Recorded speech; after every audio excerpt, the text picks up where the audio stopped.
Park Jin-ho had never expected to be standing in the most important room in the galaxy. But here he was, wearing a suit that felt too tight and holding a datapad he barely knew how to use. The Galactic Union space station, called Harmony Prime, stretched around him like a dream made of metal and light. And Jin-ho could not stop staring at everything like a child visiting a museum for the first time. Which made sense because humanity had only joined the galactic community 5 years ago, and most humans still felt like guests who had arrived late to a party that started 1,000,000 years before them. Jin-ho stopped looking around like a tourist. Ambassador Kang whispered sharply from the front of the human delegation. "You are supposed to be a cultural attaché, so at least pretend you belong here." "Yes, Ambassador," Jin-ho replied quietly, though he had no idea how to pretend he belonged in a place where the ceiling was made of living crystals and the floor hummed with energy from a star thousands of light years away.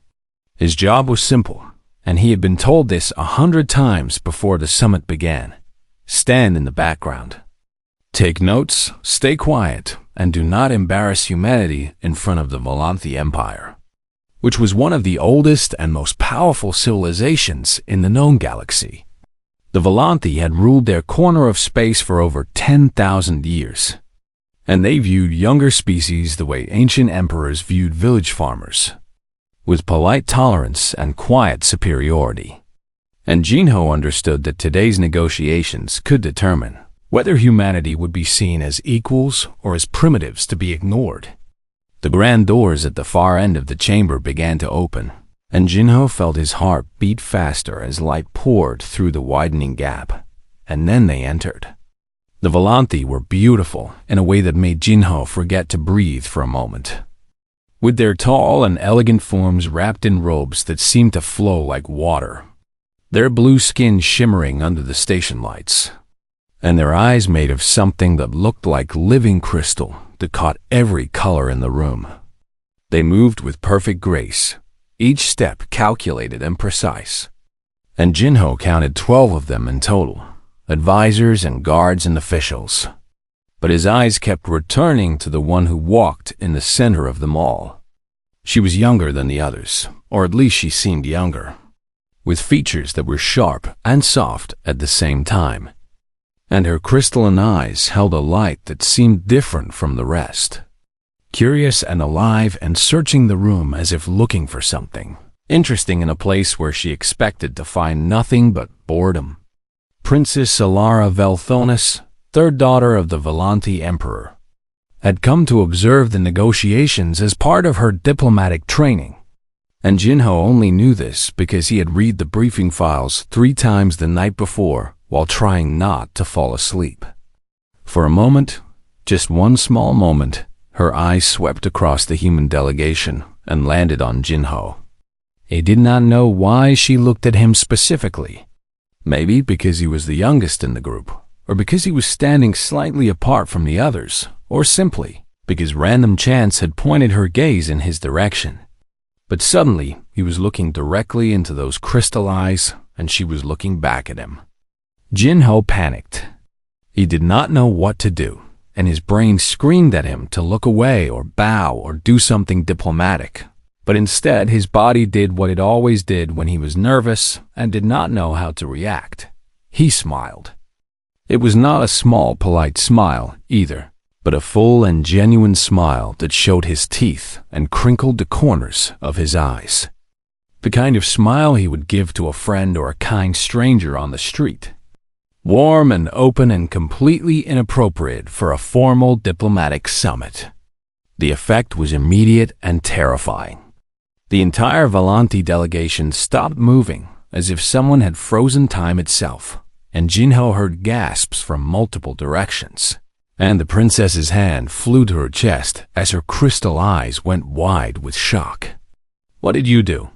Ambassador Kang hissed through clenched teeth, and Jin-ho had no answer because he had no idea. Princess Solara stepped forward, breaking away from her delegation, despite the protests of her advisors, and she walked directly toward Jin-ho with a look on her face that he could not read at all. She stopped 3 feet in front of him, close enough that he could see the light dancing inside her crystal eyes. And then she spoke in a voice that rang through the entire chamber.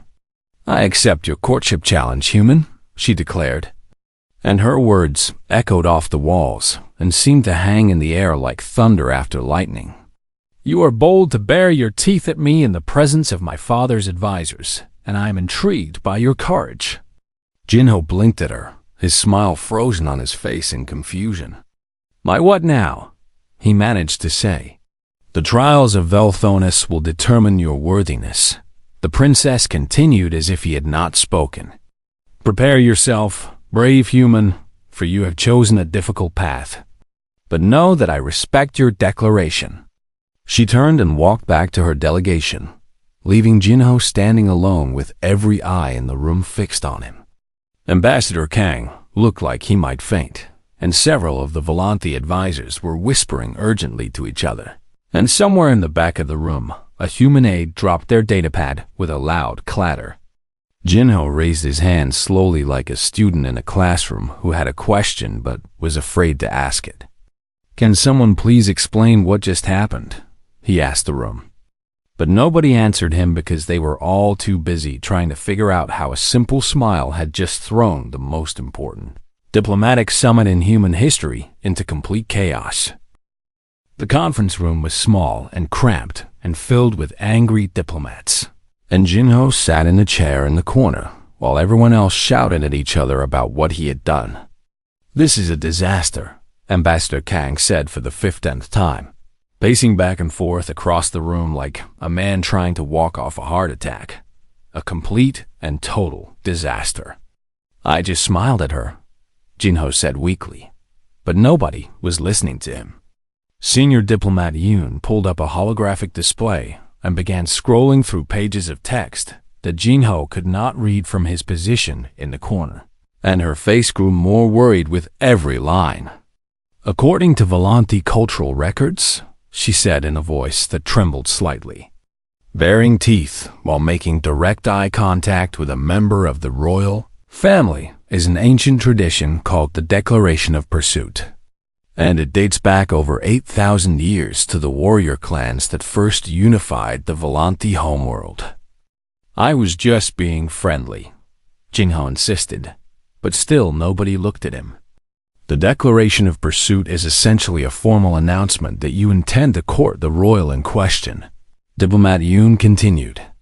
"It signals that you believe yourself strong enough and worthy enough to stand as their equal. And among the Volanthi, it is considered one of the boldest and most romantic gestures possible." Jinho felt his face grow hot with embarrassment as the full weight of his mistake began to sink in. "So, when I smiled at the princess," he said slowly, "I was basically asking her to marry me?"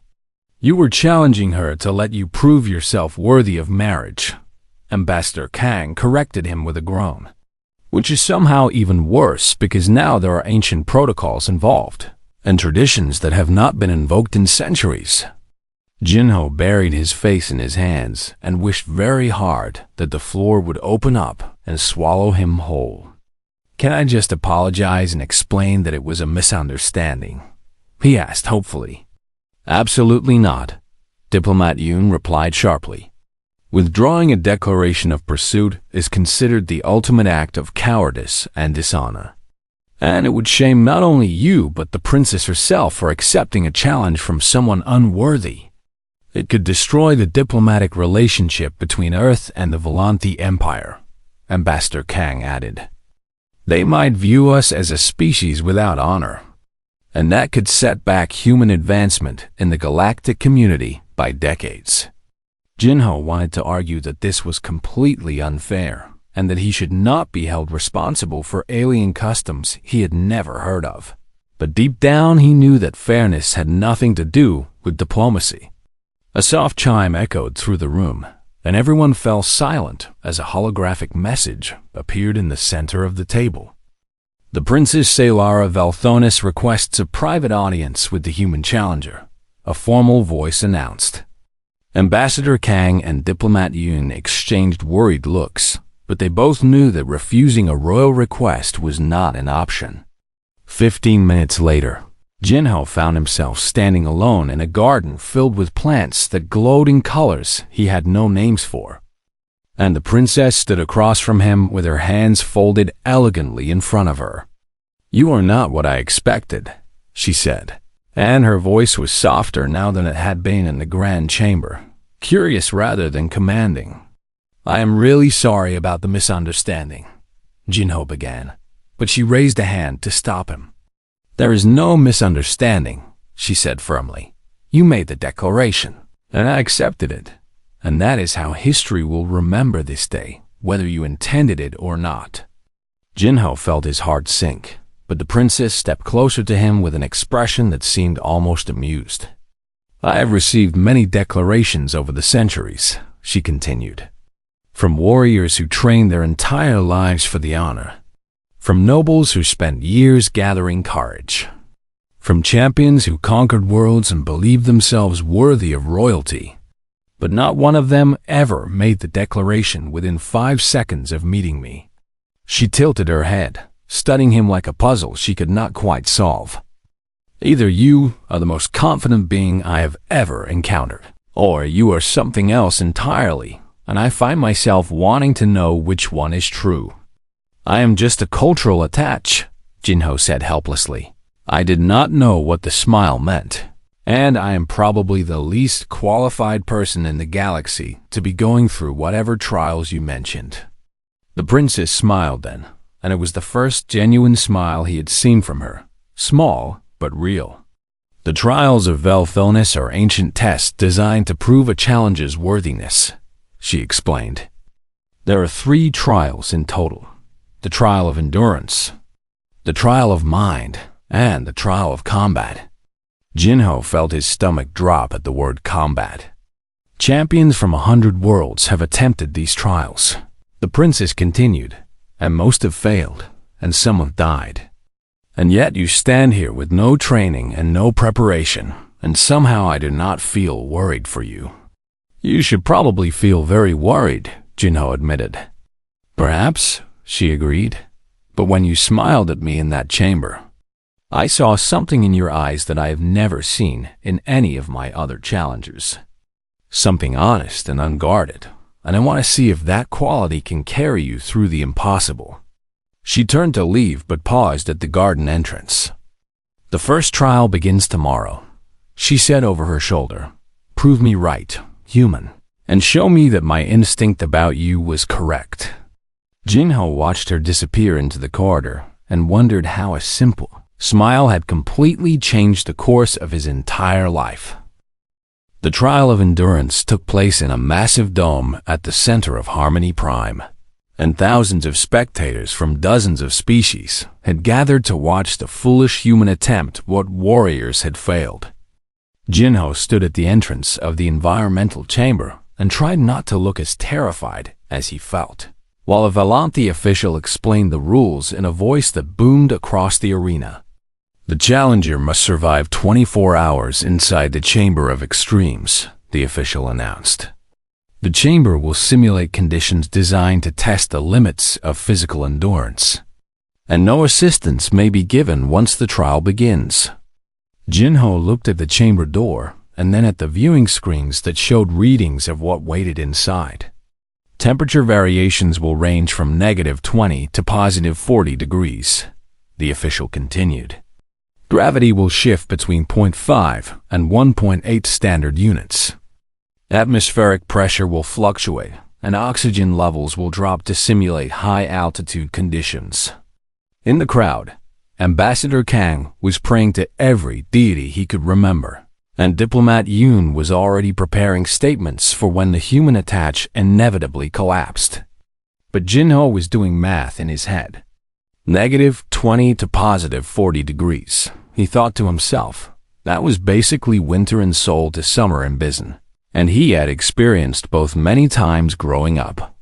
Gravity at 1.8 standard units sounded scary until he remembered that standard galactic gravity was based on the average across most homeworlds, and Earth was already considered a high-gravity planet by comparison. Low oxygen and high-altitude simulation, he continued thinking, That was like hiking in the mountains. And he had done plenty of that during his university camping trips. The challenger may enter the chamber when ready, the official declared. Jinho took a deep breath and walked through the door. The first hour was uncomfortable as the temperature dropped and the gravity increased. But Jinho had worn thermals under his trial uniform because he had expected something like this. And he simply sat down and focused on breathing steadily. In the viewing area, the Volanti observers began whispering to each other. "He's not panicking," one of them noted with confusion. "Perhaps he does not understand the danger," another replied. Princess Solara sat in the royal viewing box and watched the screens with intense focus, her crystal eyes tracking every movement Jinho made. By the third hour, the conditions had shifted dramatically, and the chamber was now hot and humid with gravity pressing down hard. But Jinho had simply removed his outer layer and was doing stretching exercises to keep his blood flowing. "What is he doing?" a Volanti noble asked in bewilderment. "I believe he is exercising," another answered. "In the Chamber of Extremes?" "It appears so." By the sixth hour, the oxygen levels had dropped to what the Volanti considered dangerously low, and past challengers had been gasping and struggling at this point. But Jinho was sitting cross-legged on the floor and meditating with slow, controlled breaths. He had learned this technique during a hiking trip to the mountains when his friends had taught him how to conserve energy at high altitudes, and he had never imagined it would save his life in an alien trial. "His vitals are stable," a medical observer reported with disbelief. "That is impossible," another argued. "No species should be able to adapt this quickly." Ambassador Kang had stopped praying and was now staring at the screens with his mouth hanging open. "Is he actually doing well?" he asked Diplomat Yoon. "I think he might be," she replied in a shocked whisper.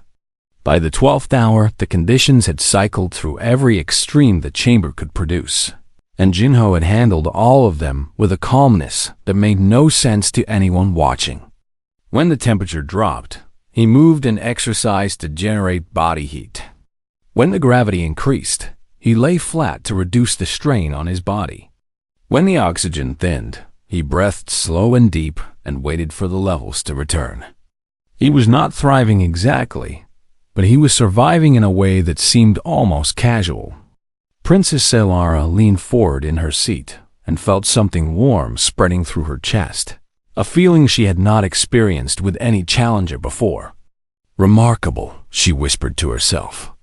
By the 20th hour, Jinho had actually fallen asleep. The entire arena went silent as the screens showed the human lying peacefully on the chamber floor, his chest rising and falling in the steady rhythm of someone taking a nap after a long day. "He is sleeping," a Volanti official said in a voice that cracked with disbelief. "During the trial of endurance, the human is sleeping." When the 24th hour finally arrived and the chamber doors opened, Jinho walked out looking tired but otherwise completely fine. He blinked at the thousands of faces staring at him and scratched the back of his head awkwardly. "Was that it?" he asked.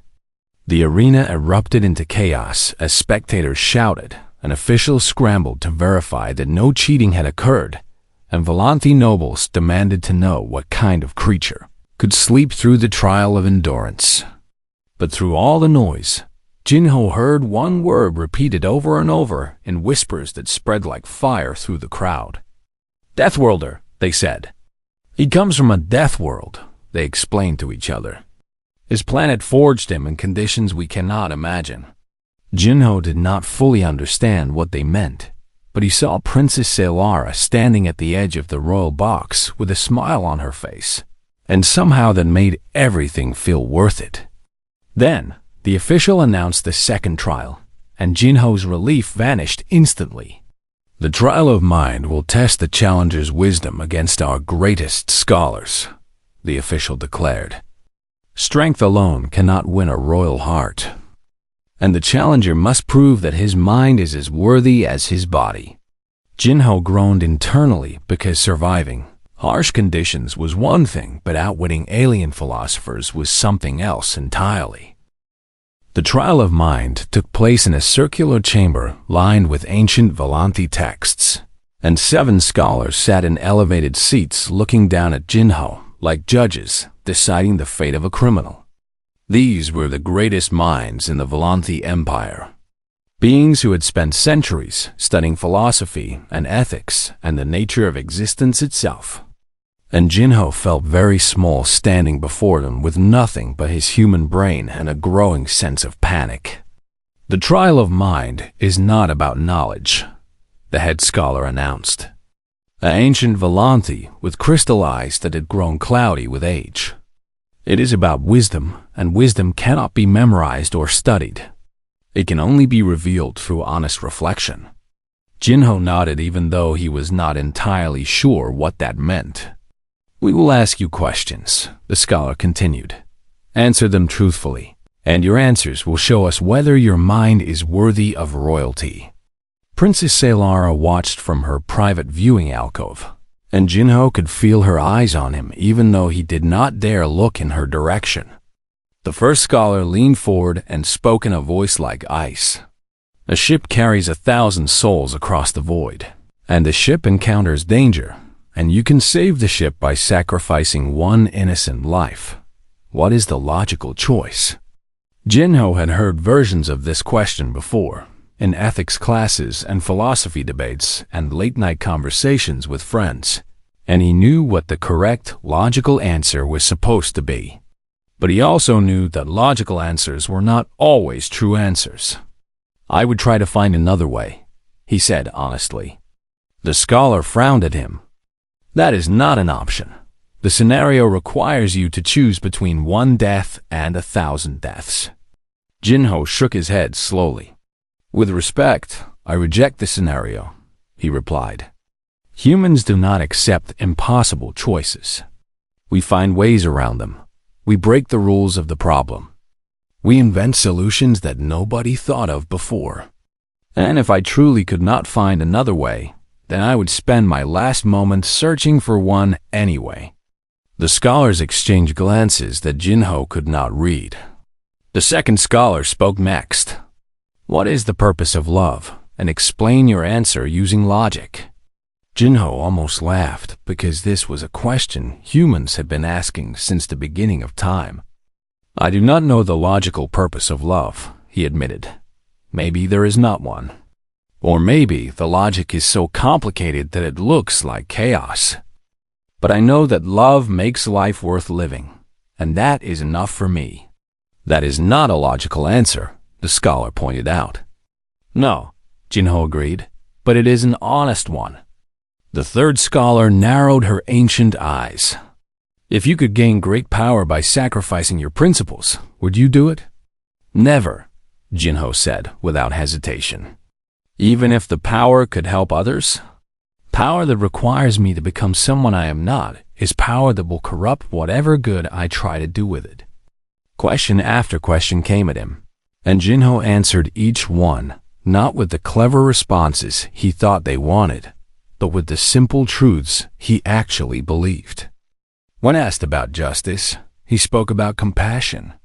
When asked about strength, he spoke about protecting those who could not protect themselves. When asked about wisdom, he admitted that true wisdom was knowing how much he did not know. The scholars grew more and more confused because his answers did not fit their models and did not follow their logic. Yet there was something undeniably genuine about the way he spoke. Finally, the head scholar asked the last question. Why did you make the declaration of pursuit toward Princess Saylara? And what do you hope to gain? Jinho was quiet for a long moment because this was the first question where he had to look inside himself for the answer. I did not know what the smile meant when I did it, he said finally. I was just being friendly, and I made a mistake. Murmurs rippled through the chamber at his admission. But, Jinho continued, since then I have met the princess, and I have seen kindness in her that she tries to hide. And I have seen curiosity and warmth and a desire for something real in a life full of formality and duty. He looked up at the alcove where Sailora sat, and their eyes met. "I do not know if I am worthy of her," he said. "I am just a man from a small planet that only recently discovered it was not alone in the universe. But I know that I want to keep seeing her smile, and I want to know who she really is beneath the royal title. And I want to be honest with her in a galaxy where everyone seems to be playing games and wearing masks." The chamber fell completely silent. Princess Sailora's hand had moved to her chest again, but this time the gesture meant something different.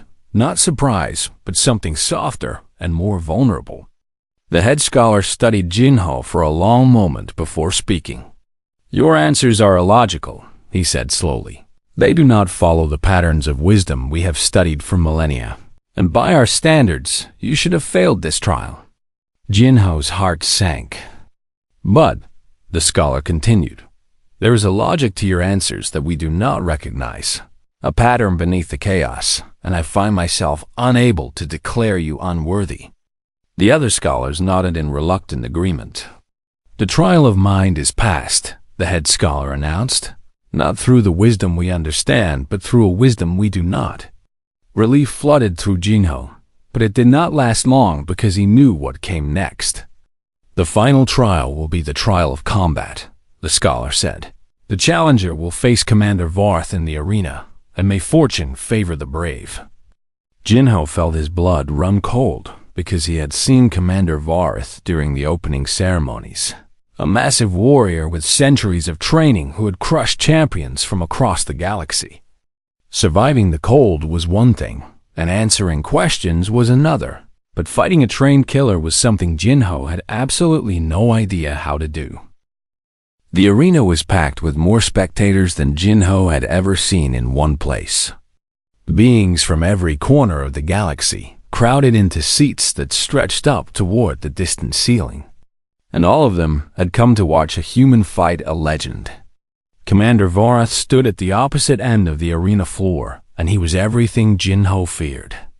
The commander was 7 feet tall, with muscles that looked carved from blue stone, and his crystal eyes burned with cold hatred as he stared at the human who had dared to pursue the princess he had wanted for himself. "You should not be here, primitive," Varth called across the arena, his voice echoing off the walls. "You passed the other trials through luck and trickery, but there is no trickery in combat." Jinho said nothing because he was too busy trying not to vomit from fear.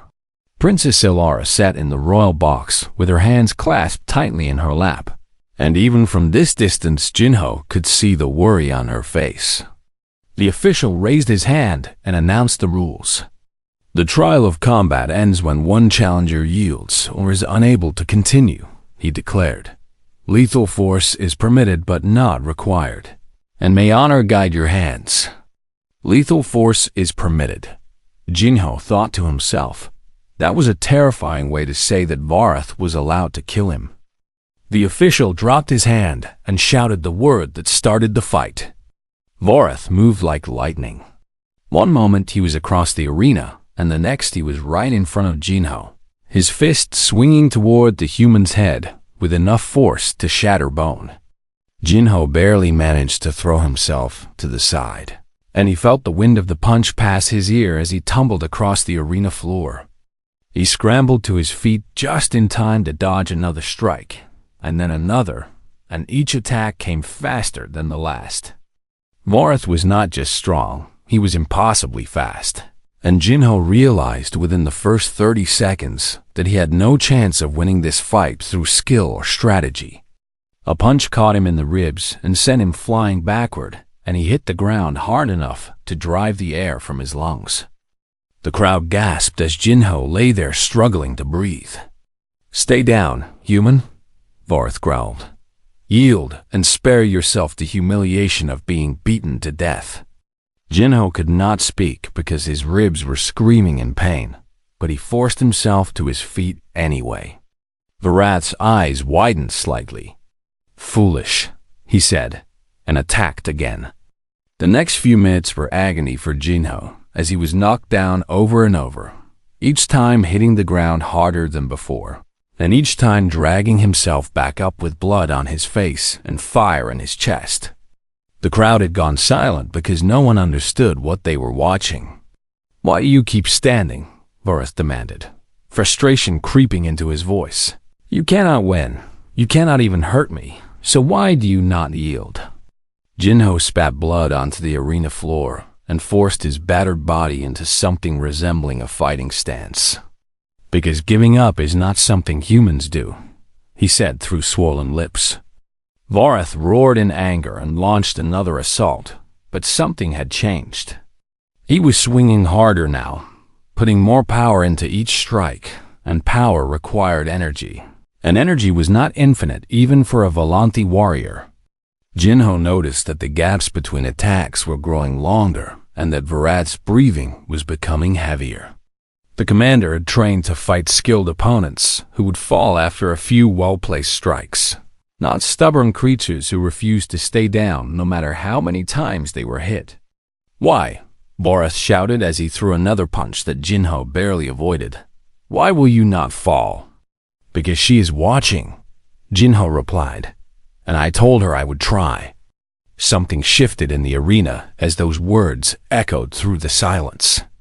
Princess Elaro's eyes were set in the royal box, with tears glistening in her crystal eyes. Voreth screamed in fury and threw his most powerful punch yet, but his form was sloppy and his balance was wrong, and Jinho saw the opening he had been waiting for. He stepped inside the swing and drove his fist forward with every ounce of strength his battered body could produce.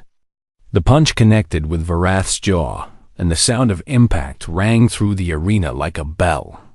Voreth stumbled backward, more shocked than hurt, but the damage was done.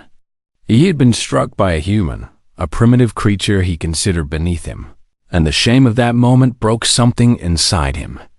"I yield," Voreth whispered, and his voice carried across the silent arena. The crowd erupted into chaos as spectators screamed and shouted and tried to understand what they had just witnessed. Jinho stood swaying on his feet, barely conscious, covered in blood and bruises, but still standing. Princess Selara descended from the royal box and walked across the arena floor, and the crowd fell silent again as they watched her approach. She stopped in front of Jinho and looked at him with an expression he could not read. "You could have yielded at any time," she said softly. "You knew you might die, so why did you keep fighting?" Jinho tried to think of something clever to say, something worthy of the moment, but his brain was too tired and his body hurt too much. "Because when I smiled at you that first day," he said simply, "I actually meant it, and I did not want our story to end with me giving up." Princess Selara laughed, and the sound was like music filling the arena, bright and genuine and full of joy.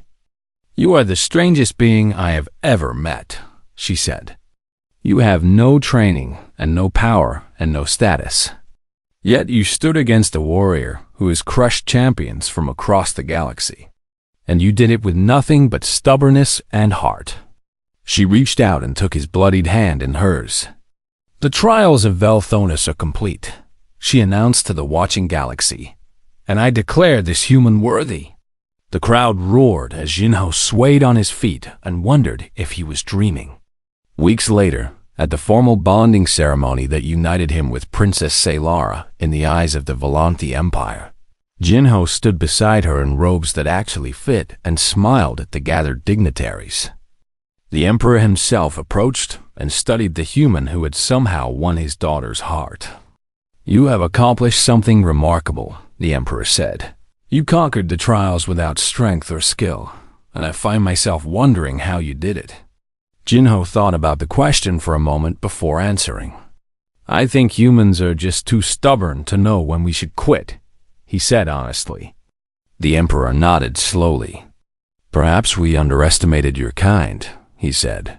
"You do not conquer with weapons or armies. You conquer with persistence and heart and genuine smiles." He paused and something like respect flickered in his ancient crystal eyes. "The galaxy may not be ready for a species that refuses to accept defeat," he added, "but I suspect we will all learn to adapt."